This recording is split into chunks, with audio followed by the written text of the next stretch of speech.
Assalamualaikum warahmatullahi wabarakatuh. Alhamdulillahirabbil alamin. Wa bihi nasta'in ala umurid dunya waddin. Summa salatu wassalam ala khairi man ba'athahu Allah rahmatan lil alamin.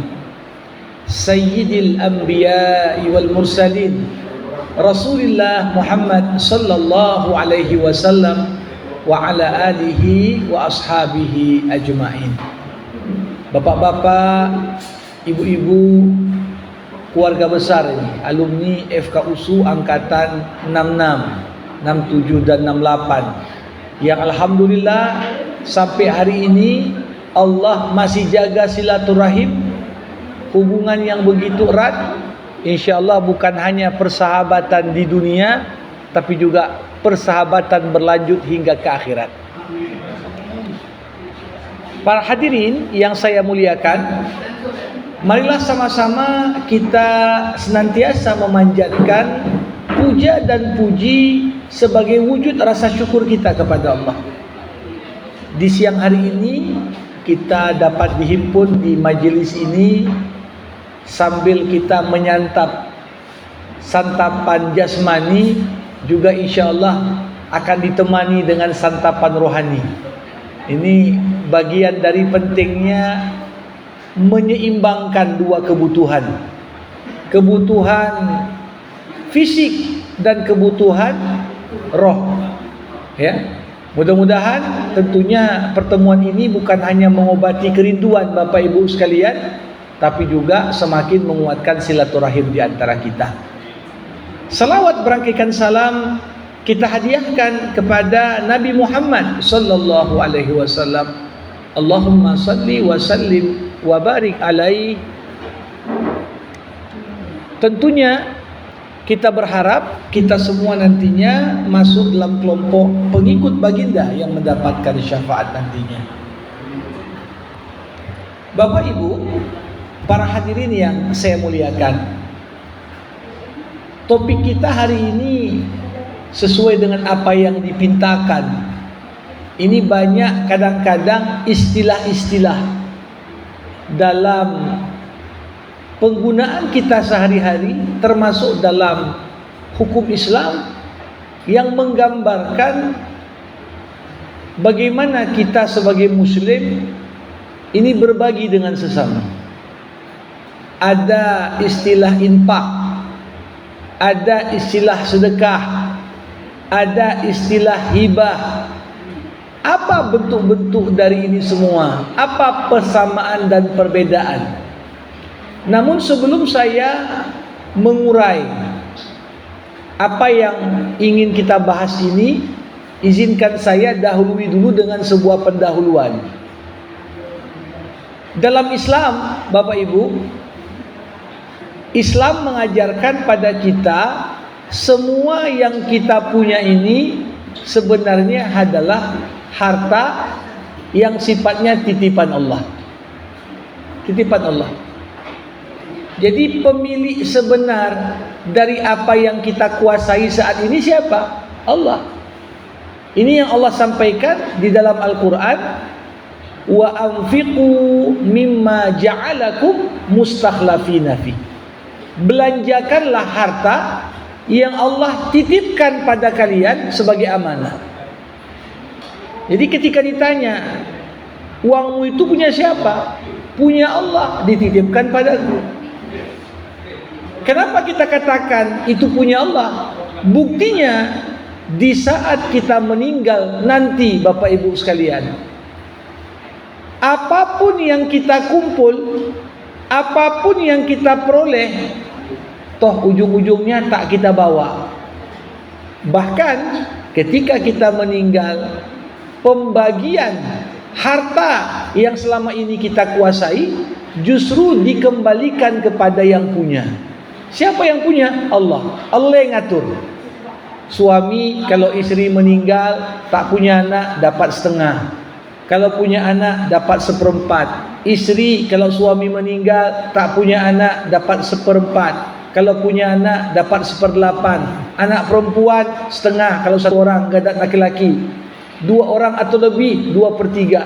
Diatur dengan begitu detail soal harta tadi saat kita meninggalkan di dunia. Nah, kenapa Allah yang ngatur? Itu sekali lagi salah satu bukti karena memang yang punya segala apa yang kita peroleh tadi itu adalah milik Allah yang Allah titipkan pada kita. Nah, Bapak Ibu sekalian, harta yang Allah berikan pada kita ini termasuk di antara apa yang nanti akan harus kita pertanggungjawabkan. Ada banyak hal di dunia ini yang nanti Allah akan tanya. Umurmu kemana habis? Masa mudamu kemana kau pakai? Ilmumu apa yang sudah kau buat dengan ilmu itu?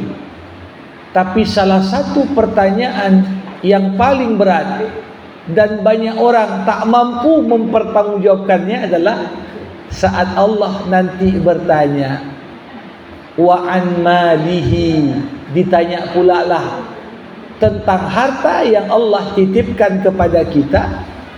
Karena pertanyaan tentang harta ini, Bapak Ibu sekalian, pertanyaannya bercabang dia. Kalau tanya tentang umur, apa yang kita pakai dengan umur kita? Kalau ditanya masa muda, apa yang sudah kita buat waktu kita masih muda dan kuat dulu? Tapi begitu ditanya tentang harta, 2 pertanyaannya. Dari mana kau dapat? Kemana kau belanjakan? Katanya. Makanya persoalan tentang harta ini dikatakan para ulama kita, manusia terkait pertanggungjawaban harta terbagi menjadi 4 kelompok. Siapapun kita, kalau udah ditanya tentang harta, maka manusia terbagi menjadi 4 kelompok. Kelompok pertama itulah kelompok yang selamat. Mereka yang jawab, kami dapat harta dari cara yang halal, kami belanjakan juga untuk yang halal. Ini yang aman. Sumbernya jelas, peruntukannya pun jelas. Dari mana dapat? Oh, dari praktek. Oh, halal, insyaallah. Kemana kau belanjakan? Kau pakai untuk ini, untuk itu. Selama yang kita belanjakan tadi bukan untuk yang haram dan tidak masuk dalam kategori apa yang Allah murkai, insyaallah bisa kita pertanggungjawabkan. Tapi bayangkan Bapak Ibu, ada 3 kelompok orang tergelincir karena hartanya. Pertama, orang yang ketika ditanya, dari mana hartamu? Dia jawab, dari yang halal. Tapi ketika ditanya, kemana kau pakai hartamu? Oh, kau pakai pula berjudi. Walaupun hartanya halal, tapi ketika dibelanjakan untuk yang haram, tergelincir dia. Kelompok yang kedua lagi ditanya, dari mana hartamu? Dari yang haram. Dapat dari judi, dapat dari ini, dapat dari itu. Kemudian ditanya, kemana kau belanjakan? Ada juga lah aku bangun masjid, katanya. Dia pakai harta untuk yang halal, tapi sumbernya haram. Ini pun tak selamat. Barulah kelompok yang ketiga, ini yang paling parah. Dari mana kau dapat hartamu? Dari yang haram. Kemana kau belanjakan? Untuk yang haram lagi. Maka dari itu, satu kelompok selamat ketika dia pastikan hartanya dapat dari sumber yang halal, dibelanjakannya pula lah untuk yang halal. Karena yang paling berat itu, kalau harta sudah haram, mau dipakai untuk yang halal pun tetap haram. Karena mau sedekah, mau infak, mau wakaf, itu prinsipnya apa Bapak Ibu? Innallaha thayyibun la yaqbalu illa thayyiba. Allah itu maha suci dan Allah tidak akan terima apapun yang kita berikan walaupun ditujukan untuk Allah kecuali dari hasil yang bersih dan suci. Jadi mau kita nyumbang, mau pergi naik haji, mau umroh, pastikan dulu sumbernya macam mana. Kalau sumbernya tidak baik, ini dampaknya juga tak baik. Nah, jamaah rahimakumullah.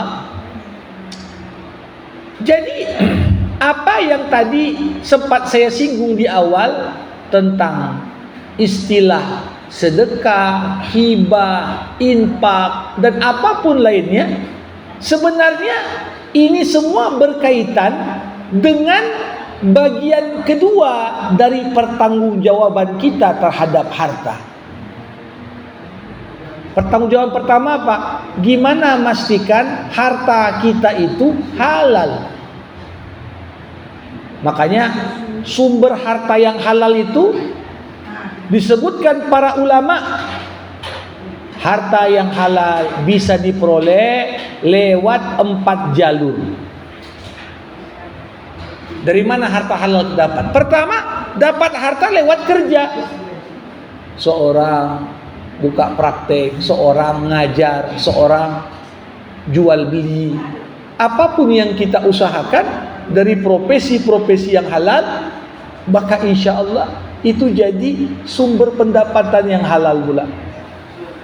Dan Rasulullah Muhammad sallallahu alaihi wasallam mengatakan tidak ada pendapatan yang lebih baik melebihi hasil kerja seseorang dengan tangannya sendiri.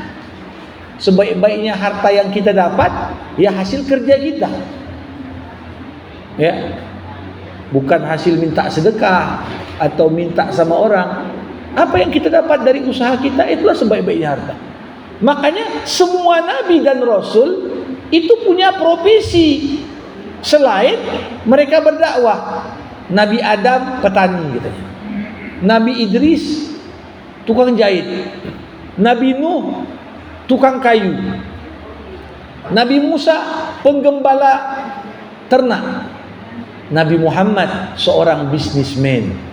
Nah, tujuannya apa? Karena mereka dalam dakwahnya tak mau juga merendahkan diri untuk meminta kepada orang, supaya dia kemudian bisa menjalankan tanggung jawabnya dengan sebaik-baiknya. Inilah bagian pertama. Harta halal dapatnya lewat kerja. Yang kedua, harta halal dapatnya lewat warisan. Ini halal juga. Ya. Nah, tapi namanya dapat dari warisan. Ya, ini kan bukan jerih payah kita. Kalau ditanya, mana lebih bernilai dan lebih baik? Uang kau dapat dari kerjamu sendiri atau uang yang kau dapat dari warisan? Islam mengajarkan uang yang kau dapat dari hasil kerjamu lebih baik daripada uang yang kau dapat dari warisan. Walaupun halal juga warisan itu. Ya. Dan bukan kita minta-minta ketika warisan. Memang Allah yang tetapkan kau punya bagian sekian, punya bagian sekian. Ada lagi yang ketiga, sumber harta yang halal, Bapak Ibu, dari mana? Disinilah yang namanya dapat hibah. Dapat hibah. Jadi hibah itu salah satu sumber pendapatan. Apa arti hibah? Hibah artinya pemberian secara mutlak. Jadi kalau saya memberikan sesuatu kepada orang lain tanpa embel-embel, tanpa modus, tanpa syarat, tanpa tujuan, pemberian itu namanya hibah. Ya. Dan kalau orang sudah memberikan sesuatu sebagai hibah pada orang lain, dalam hukum Islam pantang hibah itu dibatalkan. Kita udah kasih sama orang, habis itu berkelahi sama kawan itu, tak boleh. Dulu kan aku kasih jam, balikkan lagi jam itu, tak boleh. Apa kata Rasulullah? Al-aidu fi hibatihi kal kalbi alladhi ya'udu fi qaydihi. Orang yang sudah memberikan satu hibah, pemberian untuk orang, kemudian dia batalkan, perumpamaannya di sisi Allah seperti seekor anjing yang menjilat kembali ludahnya. Dan dikatakan para ulama, itulah potret manusia paling buruk. Udah ngasih sesuatu, waktu akrab, begitu berkelahi, Mana yang lama yang pernah ku kasih itu. Bahkan tak jarang suami istri waktu cinta kasmaran begitu cerit, yang dulu ku kasih balikin lagi gitu. Nah, satu-satunya Bapak Ibu hibah yang boleh dibatalkan dalam Islam itu hibah apa? Hibah orang tua untuk anak. Dalam Islam, ayah masih sehat, masih hidup ini ya. Ada anaknya, oh, ku bagi-bagilah dulu sebelum meninggal nih hartaku. Rupanya siap dibagi-bagi. Anaknya jadi nggak peduli lagi sama orang tuanya, nggak pernah datang, nggak pernah berkunjung. Orang tua sakit pun tak tahu dia. Pala juga orang tua tuh. Aku masih hidup aja tak dipedulikan. Ku batalkan lagi hibah. Bisa enggak? Dalam hukum Islam boleh. Syaratnya apa? Hibah itu belum dijual kembali. Misalnya kita kasih tanah hibah, waktu kita batalkan tanah itu masih dikuasai anak kita dan belum ada dibangunnya apa-apa situ. Itu boleh kita minta balik. Tapi kalau kawan itu udah dikasih tanah, cepat-cepat dijualnya, dibeli ya tanah lain. Nggak bisa, karena dianggap objek hibah sudah tidak sama. Jadi pemberian secara mutlak namanya hibah. Jadi kita bisa dapat harta dengan kerja, bisa dapat harta dengan warisan, bisa dapat harta dengan pemberian mutlak. Atau yang keempat, ada yang mirip dengan hibah, namanya hadiah. Seorang bisa dapat hadiah.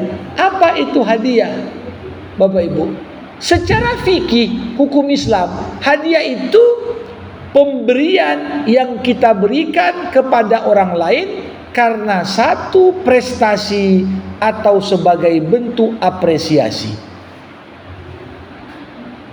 Jadi kalau diberi, kenapa kau beri? Oh, dia itu juara, itu hadiah. Kenapa kau kasih? Oh, udah banyak kali dia bantu aku dulu. Itu namanya apresiasi. Nah, itu hibah boleh.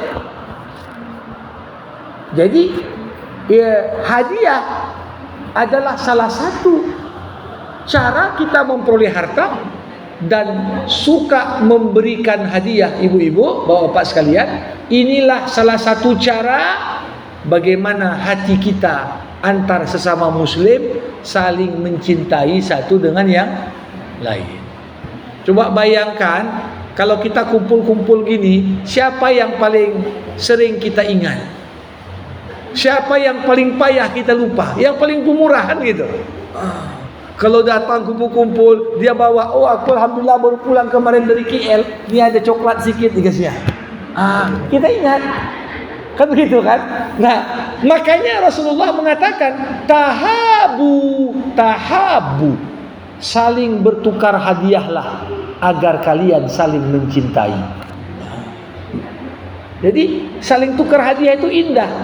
Cuma Bapak Ibu jamaah rahimakumullah, hadiah ini wajar kalau kita ini orang biasa. Tapi kalau hadiah diberikan kepada seorang pejabat publik, itu sudah bukan hadiah lagi ya. Bisa jadi gratifikasi ya. Dikasih hadiah untuk apa? Iya, ini seringkali apalagi dosen diantar minggu depan mau sidang, minggu ini diantar buahnya. Ya, untuk apa buah ini? Enggak, tanda terima kasih Paknya. Dan tak jarang kita yang terima buah itu gara-gara mahasiswa itu sudah kasih buah duluan, kita pun tak tanya yang berat-berat sama dia. Kan begitu. Pemberian yang kadang-kadang tujuannya itu apa? Untuk mempengaruhi keputusan yang objektif. Nah, ini dalam agama walaupun saling bertukar hadiah hukumnya halal, tapi kalau diniatkan ada modus, ada udang di balik batu kata orang. Maka pemberian yang konon kita namakan hadiah sekalipun bisa saja menjadi bernilai rasuah atau sogok menyogok. Ini bentuknya zahirnya kan sama-sama kasih ke dia. Tapi yang membedakan apa? Niat.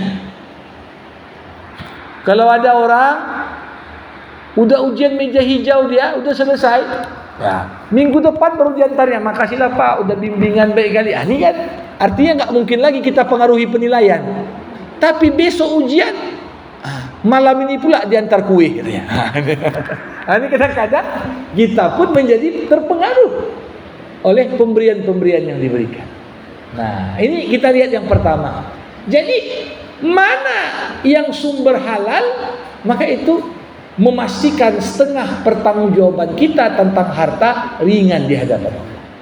Apakah tadi lewat kerja yang halal, lewat warisan, lewat hibah, atau lewat hadiah, Bapak Ibu. Nah, bagian kedua dari pertanggungjawaban kita terhadap harta itu apa? Wa fima anfaqa.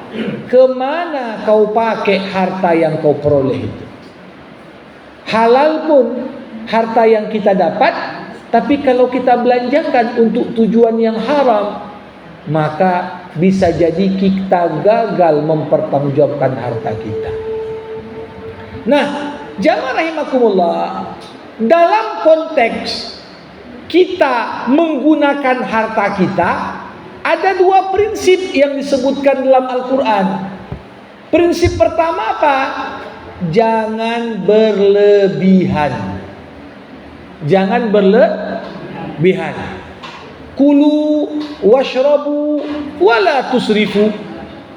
Silakan kau makan, silakan kau minum, tapi jangan kau berlebih-lebihan. Kalau udah lebih-lebih, walaupun yang dibeli halal pun, gara-gara banyak kali terbuang-buang, gara-gara ingin menunjukkan supaya nampak mewah, akhirnya kita royal, menghambur-hamburkan harta, walaupun itu untuk beli yang halal. Maka yang berlebih-lebihan, prinsip pertama yang berat untuk kita pertanggungjawabkan, kemana kita pakai uang. Yang kedua, prinsip dalam menggunakan harta, ini yang kita baca di surah Al-Isra, Bapak Ibu. Apa kata Allah? Wala tubazzir tabzira. Janganlah kau berbuat mubazir. Kenapa enggak boleh mubazir ya Allah? Innal mubazzirin kanu ikhwana syayatin. Orang yang mubazir itu saudaranya setan. Nah, Bapak Ibu, selama ini banyak dari kita memahami mubazir itu dalam arti yang salah. Cucu kita ambil nasi banyak kali taruh yang dituangnya. Kita bilang, kau ambil sikit-sikit dulu, nanti tak habis, mubazir, kita bilang. Ya. Makna sebenar dari mubazir, membelanjakan harta kita untuk beli sesuatu yang haram atau yang enggak berguna. Itu arti mubazir. Kalau kita beli sesuatu yang halal, ada guna, maka bukan mubazir. Tapi kalau belinya berlebihan, kita perlu ambil nasi, kita perlu cuma 1 sendok, kita taruh 3 sendok. Ini namanya bukan mubazir, tapi berlebihan, israf, berlebih-lebihan. Tapi mubazir itu apa? Kalau ada uang, kita belanjakan uang itu untuk beli yang haram, walaupun diskon. Ya, tengok ke swalayan dijual bir bintang, diskon 99%. Wah, murah kali ini, gitu kan? Kita beli, tapi kita beli sesuatu yang haram, maka itu dianggap mubazir, Bapak Ibu. Jadi kalau kita mau gunakan harta, dua prinsipnya. Jangan berlebihan untuk membeli yang halal, jangan pula kau beli yang haram. Karena kalau kau belanjakan hartamu membeli yang haram, itu namanya mubazir. Jamaah rahimakumullah. Nah, untuk membelanjakan harta, kita keluarkan uang. Ini banyak sekali bentuk-bentuk belanja harta yang dibenarkan dalam agama. Membelanjakan harta, kita keluarkan duit kita untuk beli sesuatu, itu dalam bahasa Al-Quran disebut infak. Jadi selama ini orang pikir infak kalau kasih sedekah masuk kotak. Ya, kenapa? Ditulis tuh kota infak. Padahal arti infak itu sendiri membelanjakan harta. Jadi semua bentuk uang yang kita keluarkan dari apa yang kita miliki namanya infak. Makanya infak ini Bapak Ibu, ada infak yang wajib, ada infak yang mubah, ada infak yang sunnah, ada infak yang haram. Apa yang kita belanjakan dari harta kita, ada yang wajib, ada yang sunnah, ada yang boleh, dan ada pula yang haram. Pertama harus tahu dulu kita, infak yang wajib itu yang mana? Yang kita belanjakan dari harta kita yang sifatnya wajib itu yang mana? Pertama, infak wajib itulah kalau dia seorang laki-laki, nafkahnya untuk istrinya. Itu infak wajib. Maka kita sebut dengan istilah nafkah. Ya, nafkah. Ya, walaupun istri punya duit, bahkan tak jarang boleh jadi uang istri lebih banyak, penghasilan istri lebih banyak dari suami, tapi agama mengatur yang berkewajiban kasih nafkah itu suami. Dan ini adalah salah satu poin penting yang menjaga marwah dan martabat seorang suami. Karena Allah Subhanahu wa taala katakan, ar-rijalu qawwamuna 'alan nisa bima faddalallahu ba'dahum 'ala ba'din wa bima anfaqu min amwalihim. Kenapa dalam Islam itu suami diamanahkan sebagai pemimpin dalam rumah tangga? Disebutkan dalam ayat surah An-Nisa tadi karena dua sebab. Pertama apa? Karena suami yang punya tanggung jawab kasih nafkah, makanya dia pemimpin dalam rumah tangga. Yang kedua, karena Allah berikan kelebihan fisik pada suami yang dengan kekuatannya seorang pria memberikan perlindungan dan pengayoman kepada wanita. Itu dia. Makanya Bapak Ibu, sering yang terjadi apa? Kalau seorang wanita itu dia tak solehah ketika suaminya pertama mungkin penghasilannya tak ada lagi, tak bisa kasih nafkah, mulai melawan dia. Atau yang kedua, fisik suami kena sakit, stroke kah dia, nggak bisa lagi kuat sebagaimana sebelumnya. Nah, bagi wanita yang tak solehah, dianggap pilar kepemimpinan suami dalam rumah tangga itu goyang karena dua hal tadi. Maka dari itu membelanjakan harta yang paling penting pertama apa? Nafkah wajib. Inilah nafkah wajib untuk keluarga. Nafkah wajib itu bagi seorang laki-laki bukan hanya untuk istrinya. Kalau ayah dan maknya masih hidup dan tak punya penghasilan lagi, wajib bagi anak laki-laki menafkahi kedua orang tuanya. Makanya ada kaedah Bapak Ibu, orang yang wajib dinafkahi tak boleh dizakati katanya. Orang yang wajib dinafkahi tak boleh dizakati. Jadi orang tua udah nggak mampu, udah pensiun, tak ada penghasilan, anak nafkahi.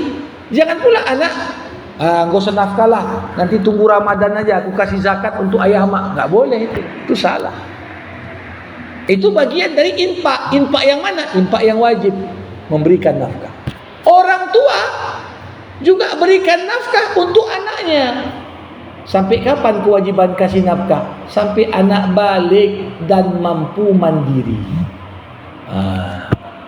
Sekarang udah banyak juga tamat kuliah pun udah artinya dia bukan lagi balik, bahkan sudah mampu tapi karena belum ada kerja kadang-kadang masih kita kasih juga, kan gitu kan? Tapi itu bukan lagi wajib, nggak lagi wajib. Jadi jamaah rahimakumullah, itu nafkah. Bentuk infak pertama, infak yang wajib, itulah nafkah kita.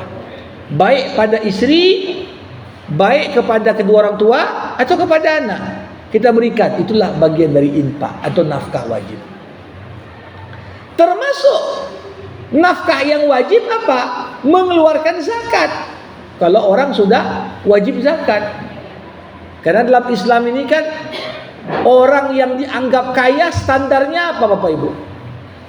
Standar kaya dalam Islam kalau hartanya sudah berputar setahun melebihi nisab zakat. Nisab zakat kalau ada disimpannya udah berputar uang itu setahun lebih dari 87 gram emas. 1 gram sekarang udah 1,5 juta harga emas ini. Kalikanlah. Berarti kalau 87 gram dikalikan 1,5 juta, berapa lah itu? Itu dianggap standar orang kaya. Kalau dia udah wajib zakat, tapi kalau penghasilannya kurang dari itu, berarti nafkah wajibnya cuma kasih nafkah untuk istri saja. Infaknya untuk orang tuanya saja, nafkahnya untuk orang tua. Ini yang pertama. Jamaah rahimakumullah, ada bentuk kedua dari infak. Infak yang sunnah. Infak yang sunnah. Karena infak tadi artinya membelanjakan harta. Ada membelanjakan harta yang hukumnya sunnah. Contohnya apa? Itulah yang kita sebut dengan sedekah. Sedekah. Apa arti sedekah Bapak Ibu? Sedekah artinya memberikan harta yang kita miliki kepada orang yang tidak mampu dengan berharap balasan hanya dari Allah. Jadi yang namanya sedekah itu kita nggak berharap yang dapat sedekah membalas ke kita. Kita kasih sama dia, kau tak mampu nampaknya, aku kasih. Dan aku hanya berharap pemberianku ini yang balas Allah, bukan orang yang terima. Itulah sedekah. Dan sedekah adalah di antara seutama-utamanya amalan dalam kehidupan kita. Sampai dikatakan dalam surah Al-Baqarah, perumpamaan orang yang membelanjakan hartanya di jalan Allah dengan bersedekah berpotensi dilipat gandakan Allah menjadi 700 kali lipat. Cuman jangan dipahami pagi sedekah langsung berkali lipat di malam hari, enggak lah. Kalau begitu udah rajin sedekah semua orang. Kadang-kadang kita sedekah, tapi kok enggak bertambah juga duit nih. Itu mungkin masih tahap ujian dari Allah. Allah menguji, konsisten enggak kau sedekah. Tapi ketika kita lihat kesaksian hidup dari banyak orang yang dermawan, mereka mengatakan, betul ayat ini, makin ku keluarkan, makin tak habis-habis uangku. Dan itu kalau kita lihat Bapak Ibu, itulah yang dialami seorang Utsman bin Affan radhiyallahu anhu. Utsman itu luar biasa. Kalau mau dihitung berapalah yang sudah disumbangkan Utsman, sedekahnya, wakafnya dan sebagainya untuk Islam. Tapi sampai sekarang kita pergi ke Masjidil Haram, ke Mekah, pergi ke Madinah, hotel-hotel, mal-mal besar dibuat wakaf Utsman, wakaf Utsman. Bayangkan sudah 14 abad. Nah, ini luar biasa. Bagaimana harta yang kita belanjakan dengan sedekah, ya, itu justru akan dilipat gandakan Allah. Kapan Allah lipat gandakan? Allah yang paling tahu. Ya. Tapi yang jelas, gak mungkin pagi kita sedekah, malamnya langsung lipat ganda. Tidak. Allah juga ingin uji kita. Nah, salah satu bentuk sedekah yang paling dianjurkan Bapak Ibu, sedekah di waktu subuh. Kenapa sedekah di waktu subuh?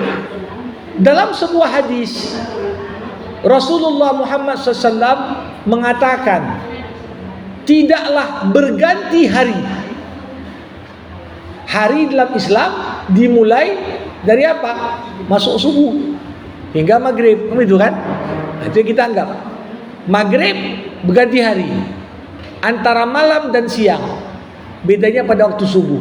Tidaklah berganti hari, terbit fajar, kecuali dua malaikat di langit berdoa, ya Allah, berikanlah orang yang bersedekah pengganti atas harta yang dia sedekahkan.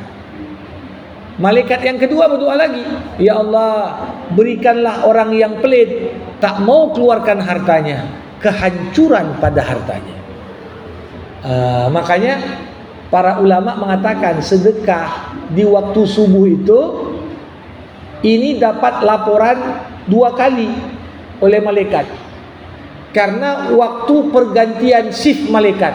Jadi yang ada ganti shift itu bukan rumah sakit aja Bapak Ibu. Kalau ada ganti shift pagi, ada ganti shift sore gitu ya, malaikat pun ada ganti shift. Ada malaikat pagi, ada malaikat malam. Malaikat malam naik ke langit diganti malaikat pagi di waktu subuh. Ketika orang bersedekah di waktu itu, malaikat malam mengatakan, ku tinggalkan si fulan, ku nampak dia bersedekah.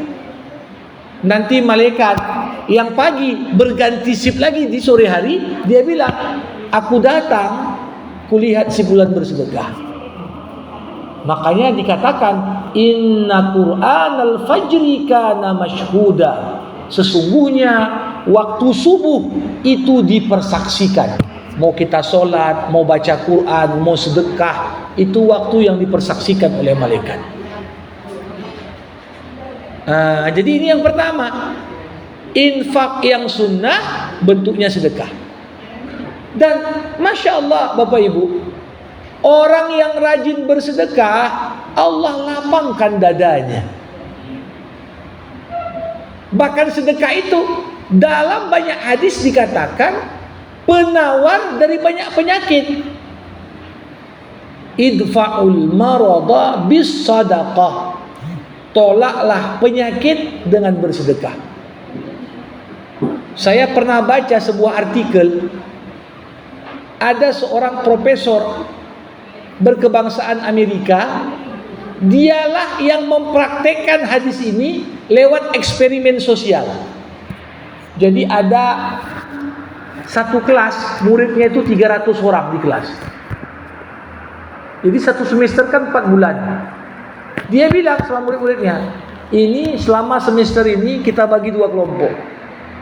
Satu kelompok aku minta selama 4 bulan ini berderma saja. Setengah kelas lagi 150 orang, dia bilang jangan kalian kasih kalau ada yang minta, disuruh pelit. Selama 4 bulan jalan, ternyata dia lihat fenomena orang yang banyak memberi ini justru ini yang sehat. Jadi kita ini Muslim tentunya kalau benar apa kata Rasulullah udah yakinlah kita. Makanya banyak orang ya, makanya saya selalu katakan Bapak Ibu, kebiasaan masyarakat kita apa? Suka benajar. Ya Allah, kalau aku sembuh nanti aku kasih makan anak yatim. Ini cara orang pelit nih. Cara orang pelit minta benazar. Dia minta sembuh dulu baru kasih makan. Tapi cara yang benar minta sama Allah, kasih makan dulu baru berdoa.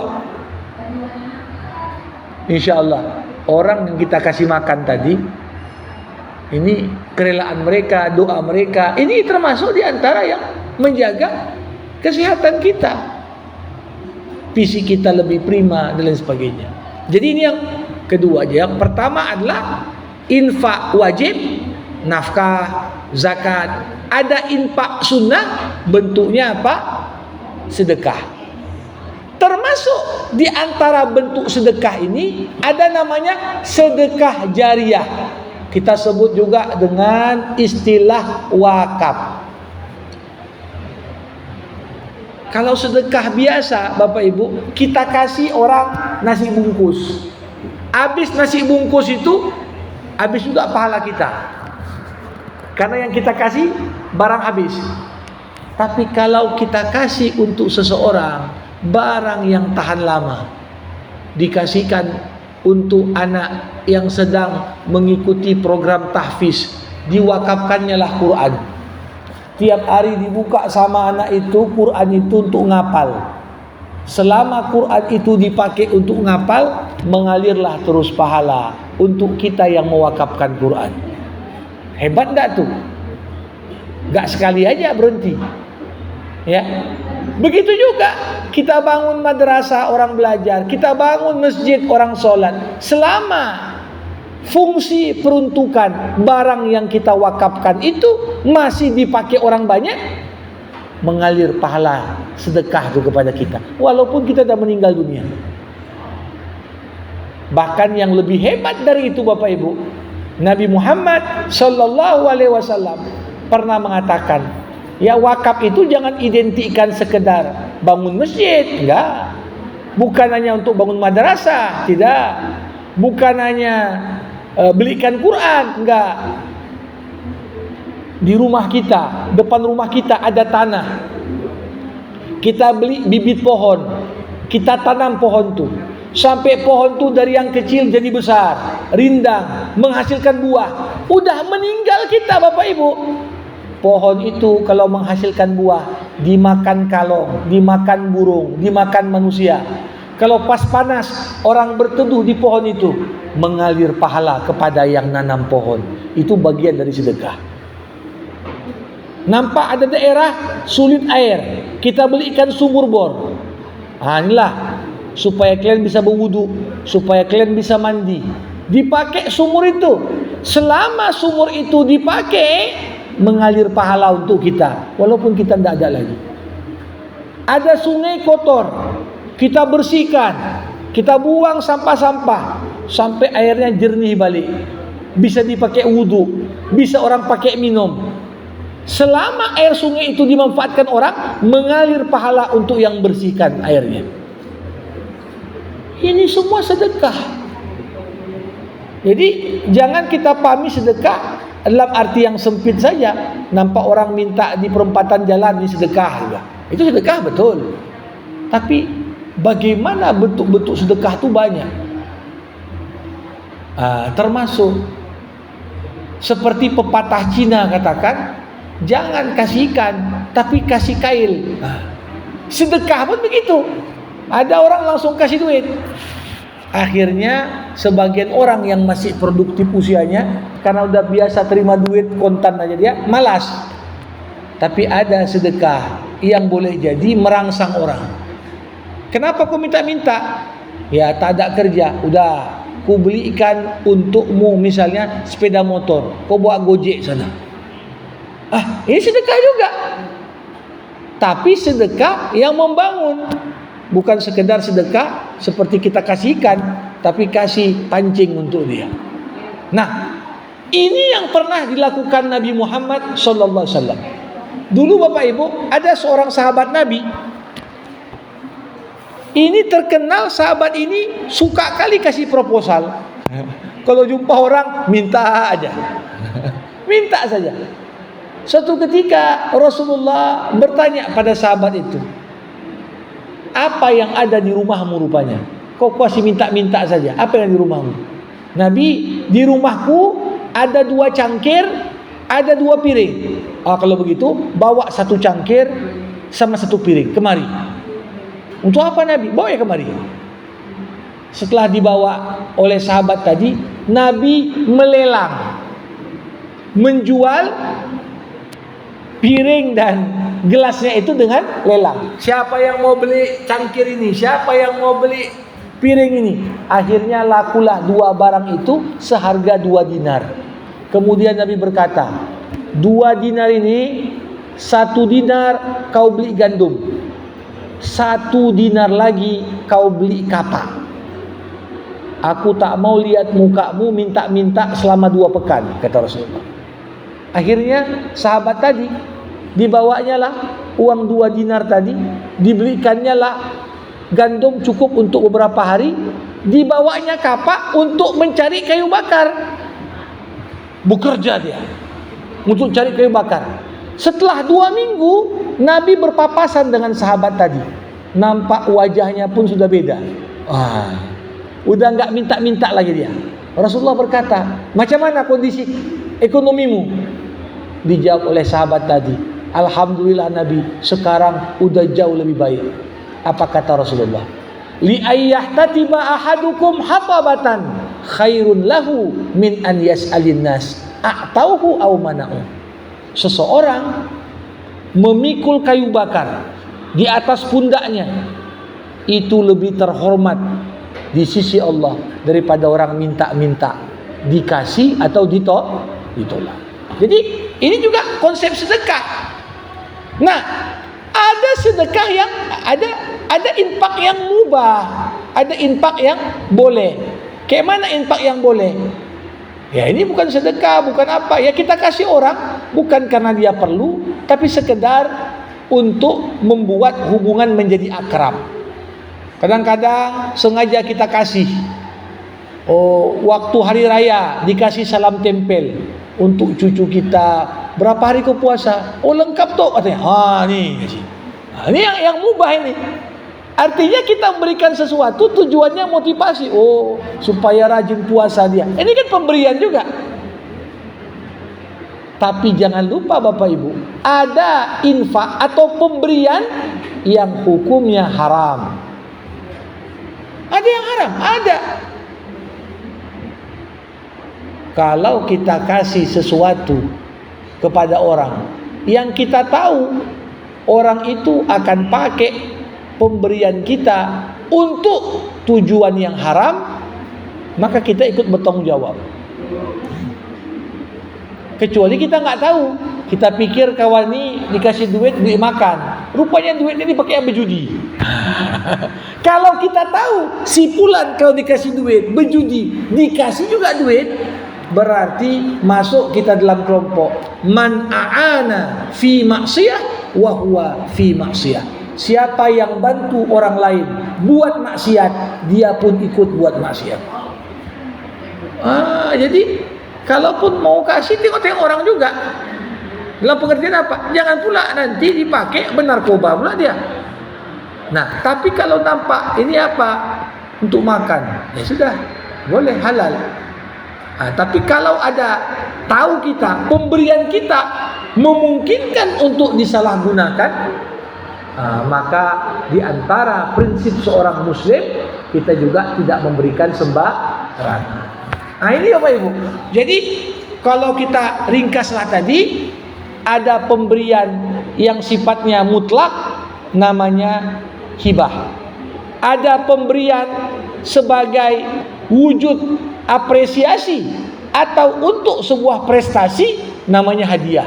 Itu pun halal. Tapi kalau udah ada modusnya, bisa berubah jadi sogok. Ya, walaupun kita namakan tips atau ini dan itu, tapi bisa berubah dari yang sifat sebenarnya. Infak, pemberian kita secara umum. Kalau infaknya wajib, bisa jadi bentuknya itu apa? Zakat. Bisa jadi bentuknya nafkah suami pada istri, nafkah anak untuk orang tua, atau nafkah orang tua untuk anak.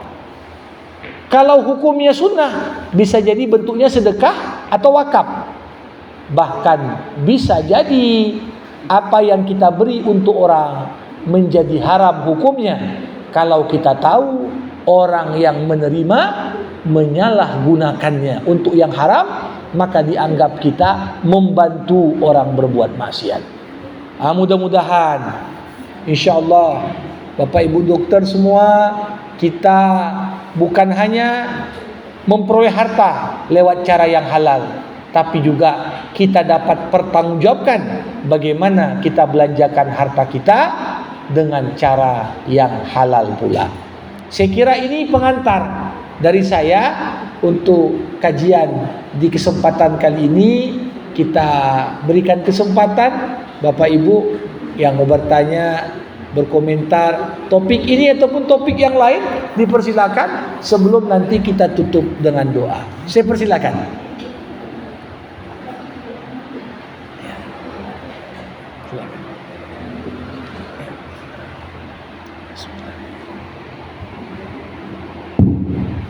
Terus mungkin pengakuan dari Ustaz kita. Sekarang kita masuk ke soal tanya jawab dan mohon kita pertanyaan sesuai dengan topik ini lebih bagus. Kemudian banyak pertanyaan satu yang lain berlaku. Acara ini tanggung jawabnya dipimpin oleh rekan kita Abu Khalid. Terima kasih.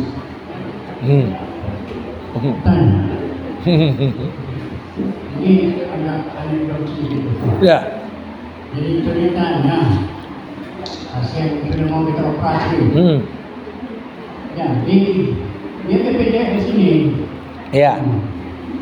Jadi sudah di kamar bedah, suster bilang, "Dok, pasiennya mau ke dokter." Oh, apa berita? Itu pada keluarganya. Pak dokter, saya mau tanya, biasanya pasien operasi ini sama dokter ngasih berapa? Dan saya bilang, kamu BPJS? Yang saya tanya, dia mau ngasih biasanya berapa? Ya, kalau kau tanya begitu, ada yang ngasih 1 juta, ada yang 2 juta, ada yang 5 juta. Jadi, kau tanya berapa yang orang ngasih? Sudah ya Pak. Kau kena dokter. Sudah saya jalani. Saya pakai yang 5 juta. Alhamdulillah saya bilang kan. Suster pun senang semua dapat 5 juta kecil kan. Jadi sudah dia operasi. Jadi pasien ini kan juga langsung saya kan. Kasihnya 1 juta. Jadi ribut lah suster. 5 juta dong. 5 juta dong. Saya bilang. Sudah alhamdulillah. Jadi saya mau tanya Pak. Yang 1 juta ini halal atau haram? Karena dia BPJS, dia mau ngasih. Dikasih orang kita tak pulang, dikasih tak dia ambil dia dosa. Alhamdulillah. Baik, Bapak Ibu yang dimuliakan Allah, sesuai dengan apa yang tadi Dr. Kadir sampaikan.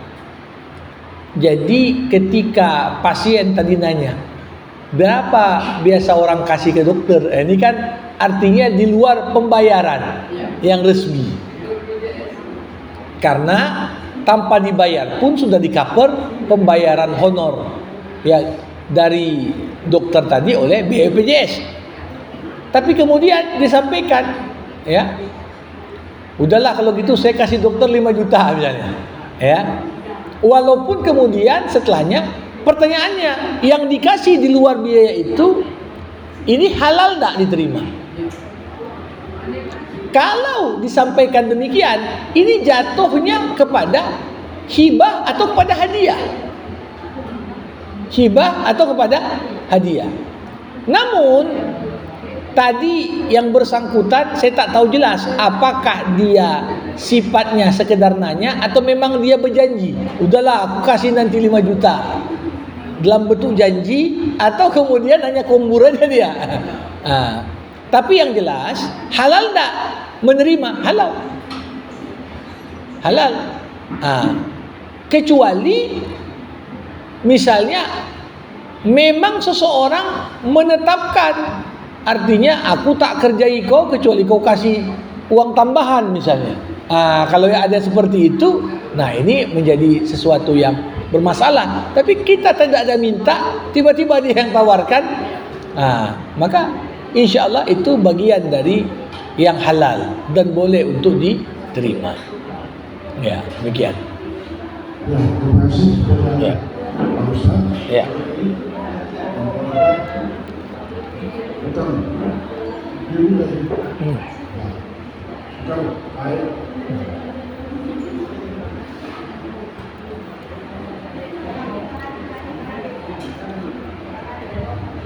Terima kasih. Assalamualaikum warahmatullahi wabarakatuh. Waalaikumsalam warahmatullahi. Tadi Pak Ustaz mengatakan bahwa sedekah subuh itu yang utama nilainya. Saya pernah membaca Ustaz Zubair sebelum dia meninggal. Ali Jabir. Dia menulis bahwa kita sebaiknya setiap subuh itu bersedekah, walaupun sedikit, karena dikumpul, sehingga nanti dia punya nilai untuk diberikan kepada orang yang kita rasa perlu kita bantu. Apakah ini boleh kita tunggu lalu kita bagikan? Terima kasih.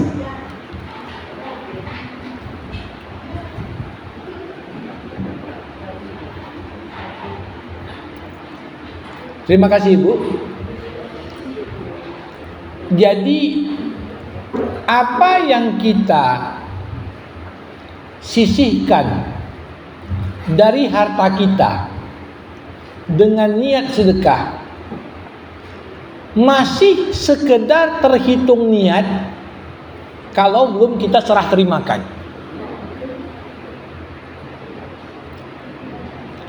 Kita buatlah ada celengan kecil, dari dompet masuk celengan. Selama ini belum diterima oleh orang yang membutuhkan, masih hitungannya niat. Sama macam kita umrah juga atau haji juga. Selama belum sampai, baru buka rekening atau baru dapat nomor porsi, ini baru dianggap niat. Ya. Nah, beda ceritanya kalau tabungnya itu bukan di bawah kita, di bawah masjid misalnya. Itu udah dihitung sedekah karena kita udah pisahkan dari harta kita. Tapi kalau cuman kita pindahkan masuk ke kotak, ini kan masih penguasaan kita. Jadi masih dianggap hitungan niat sedekah, belum sedekah karena belum dikasih. Udah terkumpul nanti agak banyak baru kita kasih, kan begitu. Jadi ini dia perbedaannya. Tapi kalau kotak untuk mengumpulkan itu di masjid, udah dianggap kita udah serah terimakan. Jadi ini ada yang dianggap baru levelnya niat bersedekah, ada yang sudah dianggap melakukan sedekah dengan menyisihkan dari hartanya dan dimasukkan kotak infak di masjid. Demikian. Ya.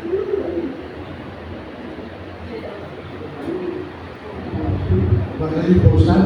Sekarang kita lanjutkan pertanyaan lagi.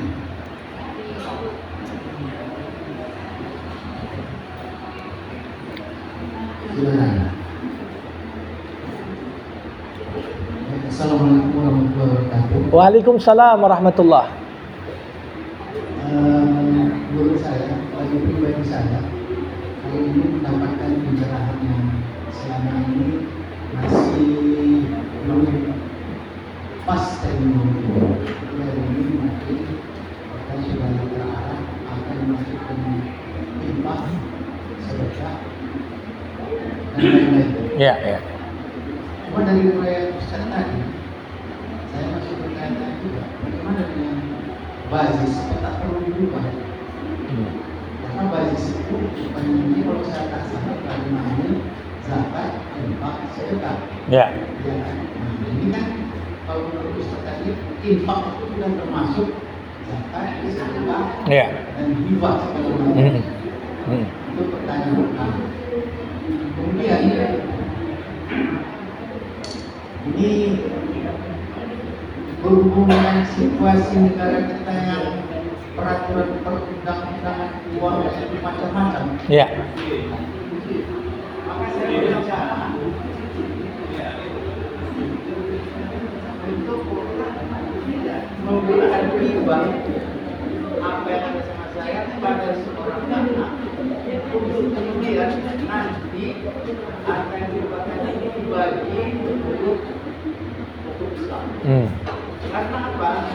Karena sekarang kalau kita mau menjual sesuatu saja rumah, kalau kita sudah tidak ada riba itu bukan main. Karena harus minta persetujuan dari sana, dari sini, dari mana ijazahnya, mana. Ya. Karena itu gampang. Ya.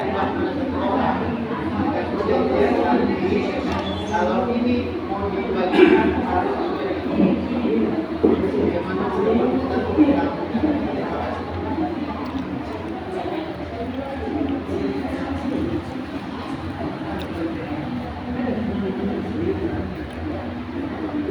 Baik, Bapak Ibu sekalian, soal nomenklatur dan nama bazis, badan amil zakat, infak, sedekah, apa berdasarkan pengertian ini perlu dirubah?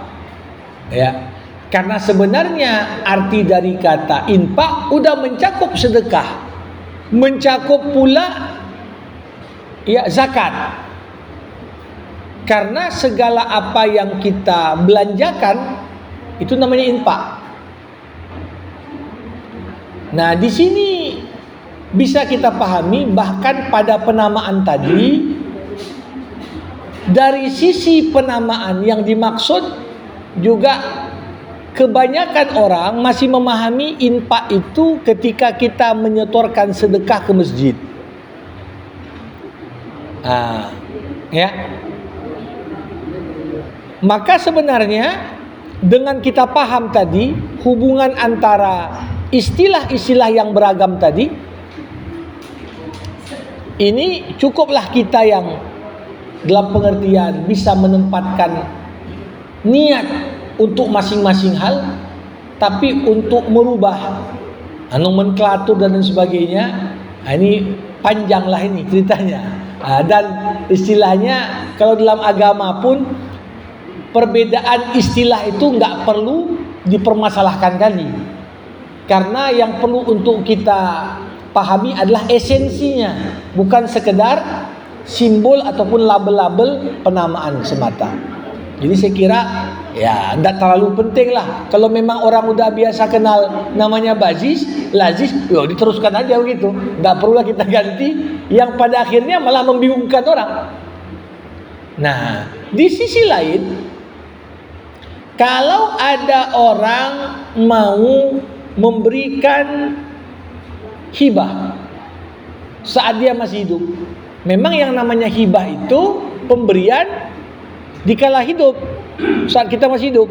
Kalau kita berpesan untuk diberikan setelah kita mati, namanya wasiat. Ya, hibah memang waktu hidup. Tetapi harus kita pahami, dalam aturan hukum Islam, hibah itu selama kita masih hidup dibatasi maksimal 1/3 dari harta kita. Maksimal 1/3. Kenapa? Adanya pembatasan ini untuk mencegah orang mengakali hukum. Yang sering banyak kasih hibah ini biasanya orang yang misalnya nggak punya anak laki-laki. Jadi dia khawatir misalnya hartanya itu jatuh pada adik-adiknya, bukan pada anaknya yang perempuan. Sehingga apa? Oh, semua hartanya udah dibalik namakan semua. Biar nanti waktu meninggal, ya nggak ada lagi warisan abang kita itu, semua udah nama orang lain, ya gitu kan. Nah, kalau ada niat lewat hibah untuk menghalangi orang lain dapat warisan, ini sesuatu yang tidak dibenarkan juga dalam agama. Makanya dibatasi maksimal hibah 1/3. Maksimal hibah 1/3. Apalagi kalau hibahnya itu ketika kondisi orang yang menghidahkan sudah sakit, sudah nampak tanda-tanda dekatnya ajal. Nah, ini juga diatur sedemikian rupa. Sebagaimana maksimal wasiat pun 1/3 juga. Dalam hukum Islam, paling banyak boleh kita wasiatkan untuk orang dari total harta warisan itu maksimal 1/3, nggak boleh lebih. Jadi hibah wasiat maksimalnya 1/3. Kalau mau dibuat ya nggak apa, silakan. Kalau hartanya banyak, anak yang udah dapat hibah ya dapat lagi warisan, Tapi kalau orang hartanya nggak banyak, baiknya jangan dia hibahkan sebagian anak sehingga yang lain nggak dapat bagian. Ini akan menimbulkan kecemburuan. Mungkin anak yang tua udah dapat hibah, anak yang masih kecil nggak ada hibah. Nanti ketika meninggal orang tua, dihitung nilai hibah lebih besar daripada nilai warisan. Ini kan menimbulkan kecemburuan. Walaupun dalam hukum Islam yang ada di kompilasi itu disebutkan apa yang dihibahkan dapat diperhitungkan sebagai warisan dalam kondisi tertentu. Demikian. Jadi yang mau saya komentari, batasan hibahnya itu sepertiga. Jadi nggak mutlak kita pakai semuanya, nggak, untuk menghibahkan tuh orang. Ya, demikian. Silakan. Saya lihat di YouTube itu sedekah yang paling utama adalah kepada orang tua. Ya. Karena misalnya kondisi sekarang ini dengan kemudian anak kita mengasih sedekah sama kita, apakah itu masih wajar? Ya. Kalau dikatakan bersedekah untuk orang tua itu saya kira kurang tepat. Kewajiban anak kepada orang tua adalah menafkahinya. Nah, kalau dia sudah penuhi nafkah, mau kasih tambahan-tambahan yang lain, diniatkannya lah itu sebagai sedekah, boleh. Tapi jangan pula yang sikit-sikit dikasih, yang wajibnya pun tak dikerjakan. Karena merupakan sebuah kerancuan ketika kita dahulukan yang sunnah dibanding yang wajib. Sedekah itu sunnah, nafkah itu wajib. Jangan pula orang kasih nafkah, nggak ngasih nafkah tapi kasih sedekah. Padahal yang wajibnya itu adalah nafkah, bukan sedekah. Tapi sebaik-baiknya sedekah untuk kerabat yang tak wajib dinafkahi. Itu dia tempatnya. Demikian. Terima kasih Pak Ustaz. Ya. Ibu-ibu. Ya. Jaga-jaga.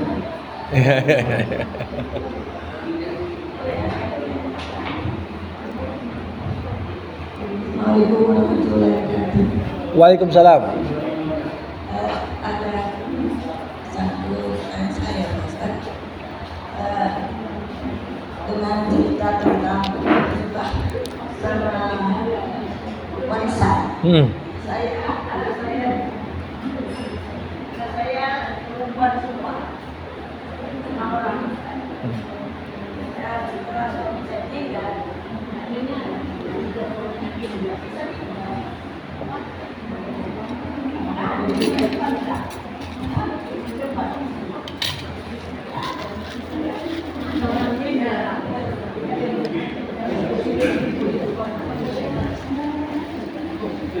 baterainya kayak itu, baterainya habis. Enggak.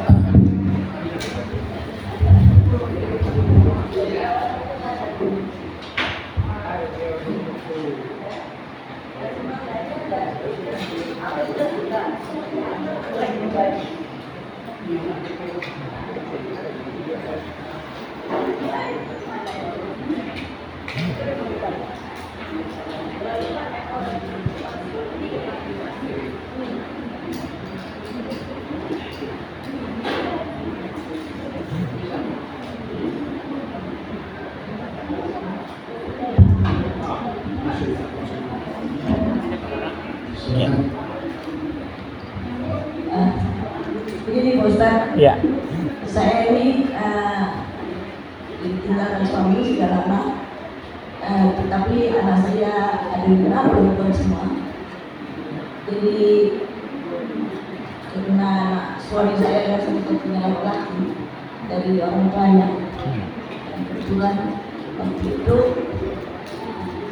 bapak mertua masih hidup.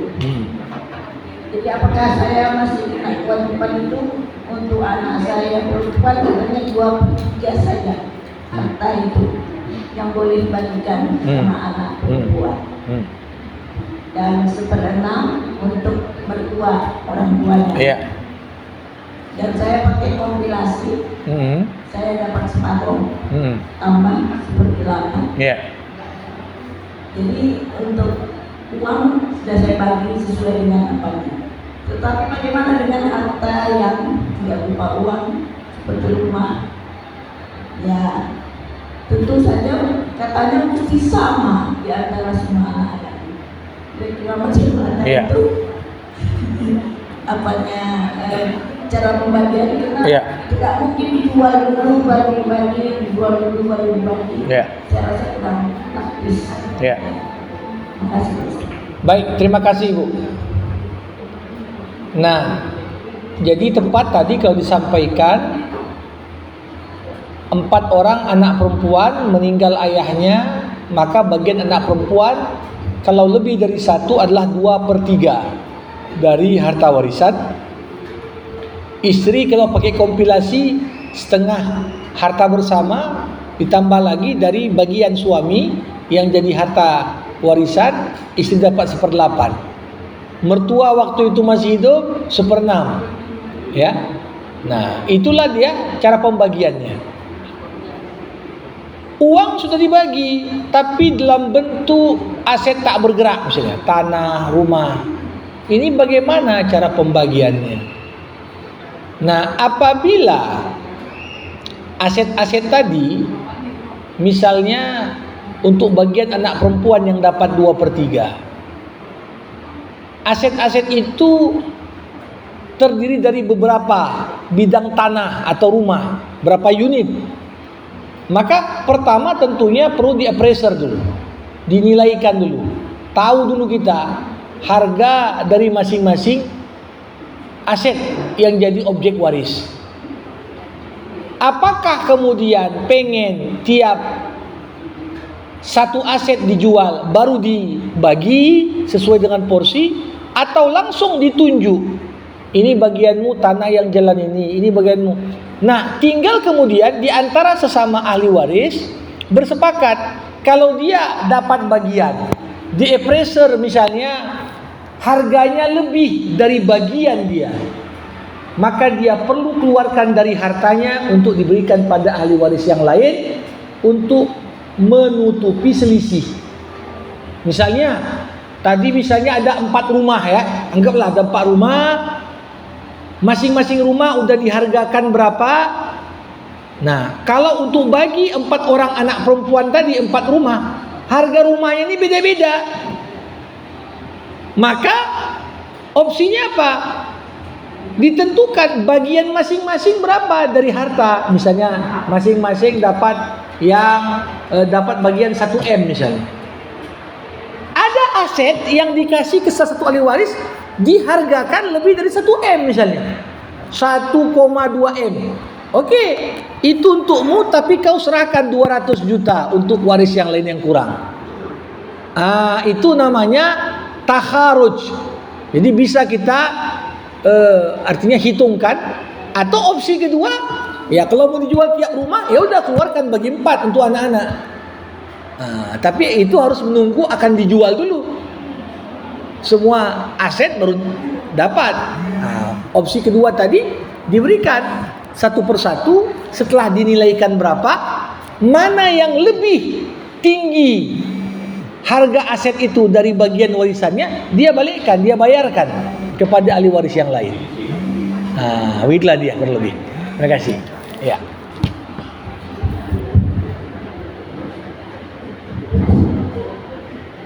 Assalamualaikum warahmatullahi wabarakatuh, Pak Ustaz. Waalaikumsalam warahmatullahi wabarakatuh. Silakan Ibu. Yang ingin saya tanyakan adalah yang pertama tadi mungkin juga ada jawabannya, tapi masih kurang berkaitan dengan laki-laki dan perempuan ahli waris. Artinya semasih hidup orang tua, yang perempuan dan laki-laki semuanya bersepakat apabila terjadi hal meninggal, ahli waris akan mendapatkan sama bagian. Itu sejauh mana Ustaz? Walaupun tadi Ustaz mengatakan tetap dibagi sesuai porsi, nanti dikeluarkan untuk yang perempuan. Itu yang pertama. Yang kedua adalah kaitan dengan yang meninggal dahulu. Orang tua laki-laki sudah meninggal terlebih dahulu, baru berikutnya anaknya yang laki-laki meninggal. 2 tahun kemudian anaknya yang laki-laki meninggal, dan kemudian setelah sekitar 10 tahun kemudian pada waktu yang pertama tidak terjadi pembagian waris. Setelah ibu meninggal, ya setelah sekitar 10 tahun kemudian, barulah dihitungkan. Ya. Dihitungkan di sana disampaikan yang menyatakan, ada ustaz yang menyatakan bahwa karena laki-laki, anaknya laki-laki lebih dulu meninggal dari ibunya, makanya dia tidak mendapat ahli waris. Jadi sejauh mana hal itu terjadi? Itu yang kedua. Yang ketiga adalah pada semasa hidup kedua orang tua, dia menghibahkan tanah kepada anaknya yang laki-laki. Terus kemudian tapi dengan catatan bahwa kita harus membangun, kita harus membangun tanah tersebut menjadikan perkebunan yang mana setelah kita dirikan sampai sepanjang hidup ibu kita ini yang menikmati hasilnya. Itu gimana pula Ustaz perhitungannya karena mereka sudah meninggal. Itu yang mungkin yang menurut kami memang artinya sampai dengan saat sekarang sangat sulit untuk mendapatkan hak yang berkaitan dengan waris kalau beberapa di antara kita sudah meninggal lebih dulu. Semua harus tanda tangan dan lain sebagainya. Ya. Ini barangkali. Terima kasih Pak Ustaz. Assalamualaikum warahmatullahi wabarakatuh. Waalaikumsalam warahmatullahi. Terima kasih Bu. Jadi saya tangkap ada 3 pertanyaan tadi. Pertama, kalau ada orang tua sebelum meninggal, dia sampaikan sama anak-anaknya, nanti kalau kami meninggal, orang tua kalian bagi sama rata aja lah. Sampai bagaimana kebolehan yang demikian? Pertama, semua wasiat yang bertentangan dengan aturan Allah tak ada kewajiban untuk dilakukan. Jadi tetap acuannya dari awal adalah pembagian secara waris Islam. Namun misalnya setelah dibagi harta tadi, ini bagianmu anak laki-laki 2/3, bagianmu anak perempuan 1/3 misalnya. Setelah dibagi, si anak laki-laki ini dengan sukarela dia bilang, aku teringat pesan ayahku dulu, suruhnya bagi sama aja. Udahlah, kurelakan bagian itu kasih sama engkau. Boleh. Tapi tak boleh saat membagi langsung mengultimatum dari awal. Ini kau setengah aja ya, itu wasiat ayah kita. Nggak boleh. Bagi sesuai dengan aturan main. Setelah dibagi masing-masing terima, kalaupun dia mau ngamalkan, balikkan hartanya. Yang demikian itu dibenarkan karena dia artinya merelakan bagian dirinya tanpa ada paksaan. Tapi kalau dari awal, kau cuma setengah aja dibagi ya. Yang namanya ditekan ya orang terima-terima aja, tapi dia nggak ikhlas dalam hatinya. Ya, berbeda dengan orang yang sudah terima bagiannya, kemudian dia relakan untuk diberikan kepada yang lain. Itu yang pertama. Yang kedua, tadi ada orang tua meninggal 2 tahun kemudian anak laki-lakinya, tapi bagi warisannya setelah maknya meninggal. Nah, kemudian anak laki-laki itu dianggap tak dapat warisan karena sudah meninggal sebelum mak. Ini tak betul. Kalau harta si ayah pun tak ada dibagi.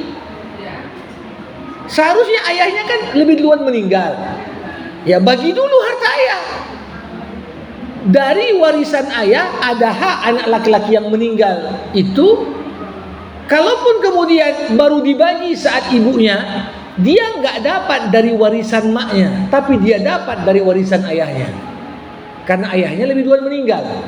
Nah, jadi jangan pula nggak dapat apa-apa dia dengan alasan meninggal sebelum maknya.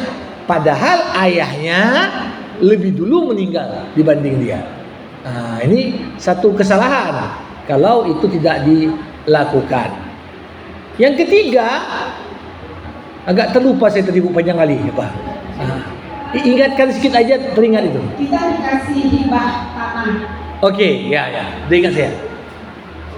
Anak dapat hibah dari orang tua tanah, tapi dibilang orang tua, kau tanamlah sawit situ.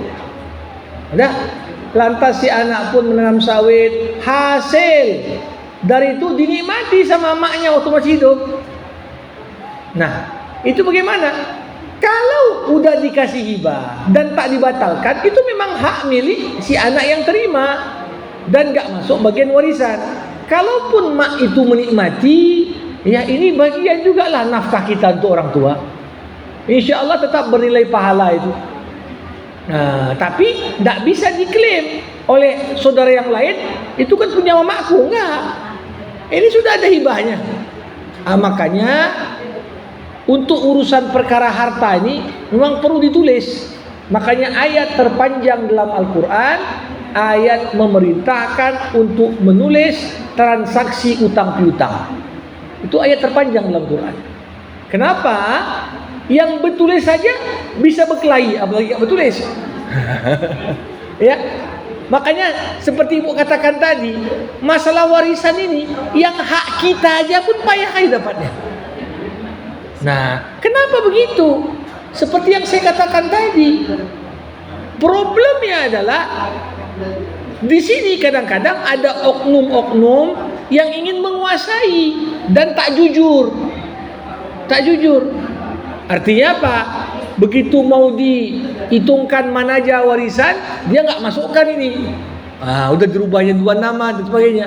Nah, itu yang pada dasarnya kalau masing-masing menjaga hati, apalagi seperti saya katakan tadi, sebaik-baiknya harta yang kau dapat lewat usahamu. Sedangkan warisan ini kan harta tanpa capek kita.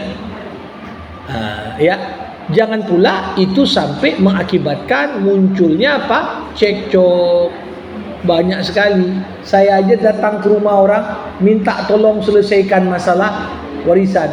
Dari yang mulai bisa diselesaikan lewat kekeluargaan, ada yang masuk sampai pengadilan agama, ada yang masuk termasuk banding sampai berkali-kali. Bahkan tak jarang ada kasus, ya, ini sudah sampai generasi ketiga. Ini yang gontok-gontokan. Kenapa? Problemnya gak diselesaikan cepat-cepat.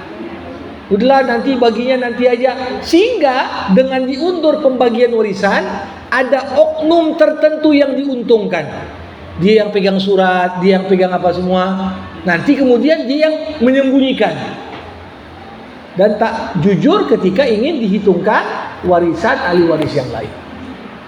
Ya, bahkan ada saya bimbing mahasiswi notariat itu sampai 3 generasi bagi warisannya. Terakhir apa? Sebelum putusan tanahnya itu kena tsunami. Jadi artinya nggak bersisa rumah, nggak bersisa kebun, tak bersisa habis. Ya, karena udah berkelahinya pun sampai 3 generasi. Nauzubillah. Jadi keterbukaan itu kunci sebenarnya untuk menyelesaikan. Demikian Ibu. Ya. Ya, silakan.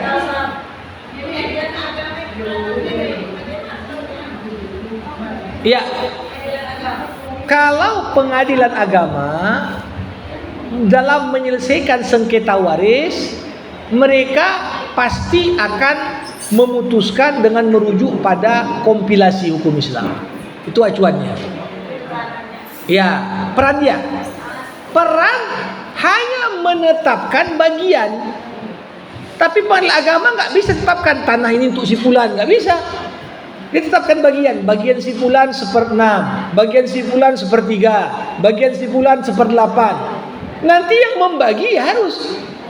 Tapi kalau dalam aduan ke pengadilan agama dilaporkan beberapa aset warisan dikuasai oleh oknum-oknum tertentu, pengadilan bisa memerintahkan eksekusi untuk mengambil. Pengadilan agama, semua masalah waris pengadilan agama, banding pengadilan tinggi agama, baru Mahkamah Agung juga bagian kamar, ya, yang untuk Mahkamah Agung bidang PTA pengadilan agama, ya. Demikian.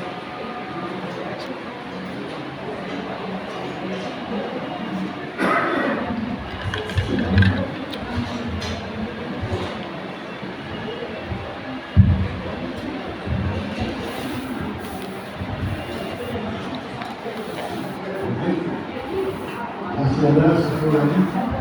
Sekarang waktu 3:30. Dah. Oke.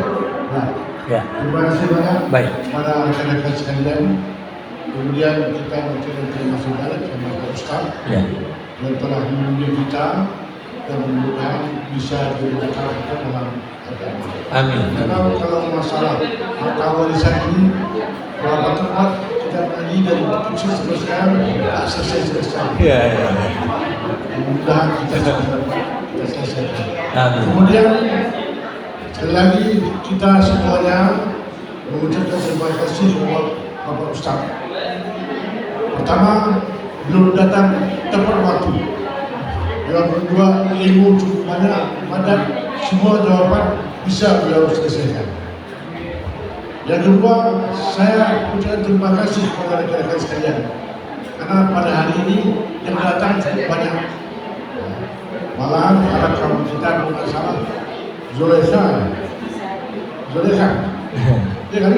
Nah, Zulekha baru sekarang tuh nampak. Terima kasih Zulekha, terima kasih Bapak Zulekha, Pak Fahmi. Kemudian untuk selanjutnya, saya harapkan kita datang seperti ini, tepat waktu, kemudian bersemangat dalam mengaji, kemudian kita selesai dengan sebaik-baiknya. Amin. Ya mungkin untuk sekali lagi Pak Ustadz ini juga dia selesai dulu. Ya, saya mengharapkan itu. Ya, kemudian atau beberapa kali supaya mungkin ke depan kalau kita semua setuju, ke depan pengarang lu cuma 10 menit aja. Selebihnya telah jawab. Baik. Dia selesai permasalahan Ya, masalah lain. Ya. Kalau memang untuk berikutnya Pak Ustadz lagi, Ya. memohon pada Pak Ustadz untuk dituliskan supaya doa sebenarnya dibagikan lagi. Suara kita Jadi bikin mau Ustaz bikin makalah Ya. singkat bila ada pedoman kami. Jadi mungkin kemudian tentu tidak menurut mazhab ya Ustaz, bukan menurut apa yang di antara mazhab itu tidak. Iya. Jadi saya ucapkan terima kasih. Terakhir kita semua terima kasih kepada rekan kita yang membawa hari ini. Pertama Nurida, yang kedua Lili, yang ketiga Pak Aik ya. Oke, jadi ini hari ini 3 orang. Ya. Yang ke depan kalau mau 4 orang pun boleh. Tapi bisa saja nanti satu periode itu bisa 2 kali nih. Iya. Dia 4 orang. Oke, jadi terima kasih banyak. Kemudian Pak Ustaz, maaf lahir batin kalau ada kekurangan kami dalam penyebutan. Kemudian terakhir kita cukupi hidangan yang disediakan oleh tuan rumah. Kepada tuan rumah kami ucapkan terima kasih banyak. Dan terakhir kita berdoa. Baik Bapak Ibu, kita tutup dengan doa dulu sebelum menyantap hidangan yang disediakan. Alhamdulillah Rabbil Alamin, hamdan yuwafi ni'amah wa yukafi'u mazidah. Ya Rabbana lakal hamdu kama yanbaghi li jalali wajhikal karim wa li 'azimi sultani. Allahumma salli ala Sayyidina Muhammad wa ashghilil zalimin bil zalimin wa akhrijna min bainihim salimin. Allahumma khtim lana bi husnil khatimah wa la takhtim alaina illa bi husnil khatimah. Allahumma 'allimna ma yanfa'una wanfa'na bima 'allamtana wa zidna 'ilma innaka antal alimul hakim. Allahumma ya muqallibal qulub thabbit qulubana 'ala dinik wa 'ala ta'atik. Rabbana atina fid dunya hasanah wa fil akhirati hasanah wa qina 'adzaban nar. Wa sallallahu ala sayyidina Muhammad wa ala alihi wa sahbihi ajma'in. Walhamdulillahi rabbil alamin. Terima kasih. Assalamualaikum warahmatullahi wabarakatuh.